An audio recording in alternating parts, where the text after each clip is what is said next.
ጠቅላይ ሚኒስትር አብይ አህመድ በአስቸኳይ ይቅርታ ይጠይቁም። ባለስልጣናቱ በጠቅላዩ ንግግር ፊታቸውን አጥቁረዋል። አስቸኳይ ስብሰባ ተጠራ። ለጠቅላዩ ግልጽና አስቸኳይ መልእክት ተላከ። ጠቅላዩ ይቅርታ የማይጠይቁ ከሆነ በሚል የመጣ ከባድ ማስጠንቀቂያ። ወጣቶቹ ሆ ብለው ሊነሱ ነው። ህወሓት ካልተነቀለ ኢትዮጵያ ሰላሟን አታገኝም። የፊልድ ማርሻሉ ህወሓትን የማጥፋት ጉዞ። ባለስልጣኑ የመንግስትን ሚስጥራዊ መረጃ ለአሸባሪ ቡድን ስለ መስጠታቸው የወጣው ድብቅ መረጃ። እኚህን ጉዳዮች በዝርዝር ሰዓታችን በስፋት የምናስደምጣችሁ ይሆናል። ሰላም ጤና ይስጥልን። በመላው ክፍለ ዓለማት የምትገኙ የዴ ታርጌት ኒውስ ቤተሰቦቻችን በያላችሁበት የዓለም ስፍራ ሁሉ ሰላማችሁ ይብዛልን እያልን እነሆ ለቻናላችን አዲስ ከሆናችሁ ቻናላችንን ሰብስክራይብ በማድረግ ቤተሰብ እንድትሆኑን በተጨማሪም የደወል ምልክቷን በመንካት ዘላቂ ቤተሰብነትን ከኛ ጋር እንድትመሰርቱ እንዲሁም በየዕለቱ የምንለቃቸውን ቪዲዮዎችን ከወደዳችሁ ላይክና ሼር እንድታደርጉልን እየጠየቅን ወደ መረጃዎቹ እናመራለን። መልካም ቆይታ።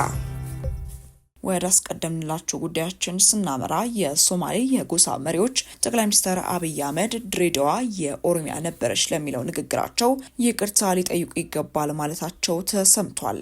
የጎሳ መሪዎቹ ጠቅላይ ሚኒስትሩ ይቅርታ የማይጠይቁ ከሆነ የሶማሌ ወጣቶች እያስነሱ ያለው ተቃውሞ ተባብሶ ሊያደርስ ለሚችለው ጥፋት ተጠያቂ አንሆንም ሲሉ ባካሄዱት ስብሰባ ላይ አሳስበዋል። ጥቅምት 24 ቀን 2018 ዓ.ም በድሬዳዋ ሸረፍ ሆቴል የሶማሌ ተወላጆች ባደረጉት አስቸኳይ ስብሰባ የሶማሌ የጎሳ መሪዎችና ሊቃን የተገኙ ሲሆን ጠቅላይ ሚኒስትሩ በስድስተኛው የህዝብ ተወካዮች ምክር ቤት 5ኛ ዓመት የስራ ዘመን 2ኛ መደበኛ ጉባኤ ላይ ላደረጉት ንግግር የሶማሌን ህዝብ ይቅርታ ሊጠይቁ ይገባልን ብለዋል። ጠቅላይ ሚኒስትር አብይ አህመድ ባሳለፍነው የህዝብ ተወካዮች ስብሰባ ወቅትም ማብራሪያ ከሰጡባቸው ጉዳዮች መካከል የወሰን ይገባኛል ውዝግቦች ጉዳይ አንደኛው ሲሆን በማብራሪያቸው ላይም ድሬዳዋ በህገ መንግስቱ የኦሮሚያ ክልል አካል ነበረች ማለታቸው አይዘነጋም። ይህንን ተከትሎ የሶማሌ ሊቃንና በሶማሊኛ ቋንቋ የሚሰሩ የመገናኛ ብዙሃን አውታሮች ወዲያውኑ ተቃውሞ ሲያሰሙ መደመጣቸውን መዘገባችን የሚታወስ ሲሆን አሁን ደግሞ ከሶማሊያ ማህበረሰብ የተውጣጡ ምሁራን፣ የሚዲያ ባለሙያዎች፣ የአገር ሽማግሌዎችና የጎሳ መሪዎች በድሬዳዋ ከተማ አስቸኳይ ስብሰባን አድርገዋል።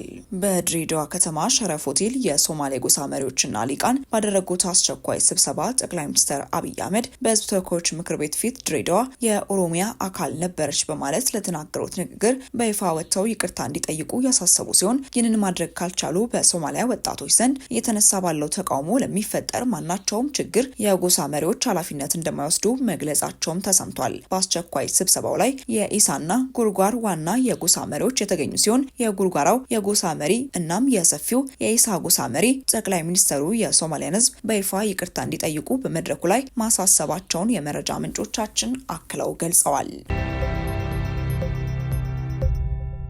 ፊልድ ማርሻሉ በቁጣ ህወሓት ካልተነቀለ ኢትዮጵያ ሰላም አትሆንም ሲሉ ተደመጡ። ፊልድ ማርሻሉ ከሰሞኑ ከባድ ቁጣን እየሰነዘሩ ይገኛሉ። ከየትኛውም አቅጣጫ ሊቃጣ የሚችል ማንኛውንም ጥቃት ለመከላከል ዝግጁ ነን በሚል ንግግራቸውም ተጠምደዋል። የኢፌዴሪ ጦር ኃይሎች ጠቅላይ ኤታማዦር ሹም ክቡር ፊልድ ማርሻል ብርሃኑ ጁላ የሰሜን ዕዝ ዝክረ ሰማዕትነትን ለመዘከር በተዘጋጀው የመታሰቢያ ስነስርዓት ላይ ተገኝተው ባስተላለፉት መልእክት ሰራዊቱ ከየትኛውም አቅጣጫ በየትኛውም ጊዜ በልማታ በሰላማችንና በብሔራዊ ጥቅማችን ላይ ሊቃጣ የሚችል ማንኛውንም ጥቃት ለመከላከል ዝግጁ መሆኑንም ገልጸዋል። አክለውም ከሃዲ ህወሓት መከላከያ ሰራዊት ለሀገሩ ክብር የከፈለውን መስዋዕትነት ክዶ ኢሰብአዊ በሆነ መንገድ ክብሩን አዋርዶ ከሰው ልጅ አእምሮ በላይ የሆነ ግፍና ጭካኔ መፈጸሙንም አስታውሰዋል። ይህ ድርጊት መላው ሰራዊቱንና መላው የኢትዮጵያ ህዝብን ያሳዘነ አንገት ያስደፋ ድርጊት በመሆኑ መቼም የትም እንዳይደገም መቼም አንረሳውም በሚል መሪ ቃል ቀኑ በልዩ ሁኔታ መታሰቡንም አንስተዋል። ፊልድ ማርሻል ብርሃኑ ጁላ ከጥቅምት 24 2013 ዓ.ም በፊት ኢትዮጵያ የድል ቀን እንጂ የክህደት ቀንን አክብራ አታውቅም ነበርም ብለዋል። ፊልድ ማርሻል ብርሃኑ ጁላ ሰውን በዘረኝነትና በጥላቻ ቀስቅሰውና አነሳስተው ከጠላት ተዋግቶ ነጻ ያወጣቸውን አንበጣ እያባረረ ሰብላቸውን የሚሰበስብላቸውን ህዝቤ ነው ብሎ ደክሞት ያረፈን የመከላከያ ሰራዊት በተኛበት ክህደት መፈጸማቸው በጣም ያማል ሲሉም ገልጸዋል። የድርጊት በተፈጸመበት ወቅትም የኢትዮጵያ ሰራዊት ተገዶ የህልውና ዘመቻ በጀመረበትና ትግራይ ውስጥ በገባበት ወቅትም አብዛኛው የትግራይ ህዝብ ሰራዊቱ እንደተበደለና እንደተከዳ ያውቅ ስለነበረ ከሰራዊቱ ጎን ይቆም እንደነበረም ፊልድ ማርሻሉ ብርሃኑ ጁላም አስታውሰዋል። ዛሬም ቢሆን ይህን የካህዲዎች ስብስብ በፕሪቶሪያው የሰላም ስምምነት የተገኘውን አንጻራዊ ሰላም ትላንትና ታገልለታለሁ ብሎ እጁን ከጉያው ነጥቆ እየወሰደ አስጨፍጭፎ ባዶን ያስቀረውን የትግራይን ህዝብ ከመካስ ይልቅ ዳግም ለሌላ እልቂት እየተዘጋጀና የጦርነት ነጋሪት እየጎሰመ ይገኛል ያሉት ፊልድ ማርሻል ብርሃኑ ጁላ የትግራይ ህዝብ ትላንትና የደረሰበት ግፍና መከራ ዛሬም እንዳይደገም በቃ ሊልና ራሱን ነጻ ሊያወጣ ይገባል በማለትም ተናግረዋል። በሌላ ንግግራቸውም ህወሓት እስካልተነቀለ ድረስ ኢትዮጵያ ሰላም አታገኝም ሲሉ ፊልድ ማርሻል ብርሃኑ ጁላም ተናግረዋል። ወደ ቀጣይ ጉዳያችን ስናመራ ባለስልጣኑ ከአሸባሪው ቡድን ጋር ያላቸው ህብረት በእጅጉ እያነጋገረ ይገኛል።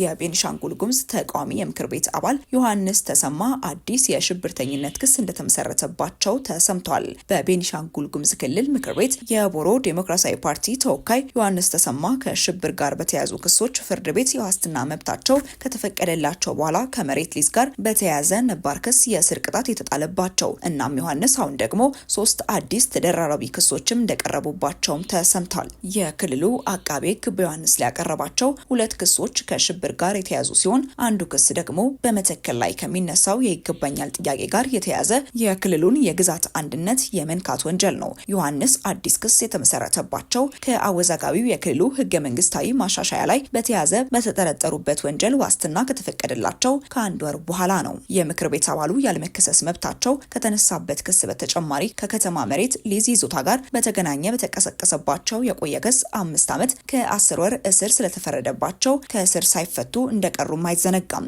ዮሐንስ የዋስትና መብት ካገኙባቸው የክልሉን ህገ መንግስት ለመናድ የመንቀሳቀስና ከውጭ ኃይሎች ጋር ግንኙነት የመፍጠር ወንጀሎችም በተጨማሪ በ3 ተደራራቢ ወንጀሎችም ተከሰዋል። ዮሐንስ መተከል ዞንን ወደ አማራ ክልል ለማስገንጠል ከመተከል አስመላሽ ኮሚቴና ያለለት ወንድዬ ከተባለ ጋዜጠኛ ጋር ከ2013 እስከ 2015 ድረስ እንደተገናኙ ክሱም ያብራራል። ዮሐንስ መተከልን ወደ አማራ ክልል ለመቀላቀል አድርገውታል የተባለው እንቅስቃሴ ህገ መንግስቱን የሚጻረር ስለመሆኑ በክስ መዝገቡ ላይ በዝርዝርም ተቀምጧል። ዮሐንስ የቀረቡባቸው ተጨማሪ 2 ክሶች የሽብር ወንጀሎች ሲሆኑ ክሶቹ የቀረቡባቸው የሽብር ወንጀል ለመከላከልና ለመቆጣጠር በወጣው አዋጅ መሰረት ነው። በዚሁ የሽብር መዝገብ በሁለተኝነት የቀረበው ክስ ተጠርጣሪው የፓርቲያቸው የህዝብ ግንኙነት ኃላፊና የክልሉ ስራ አመራር ተቋም ዋና ዳይሬክተር በነበሩበት ወቅትም የኦነግ ሸኔ አሸባሪ ቡድን አባል ነው ለተባለ ያጎታቸው ልጅ መረጃ ሰጥተዋልም የሚል ነው። በሶስተኛ ክስ መዝገብ የቀረበባቸው የሽብር ክስ የህገ መንግስት ትርጉም ከጠየቁበት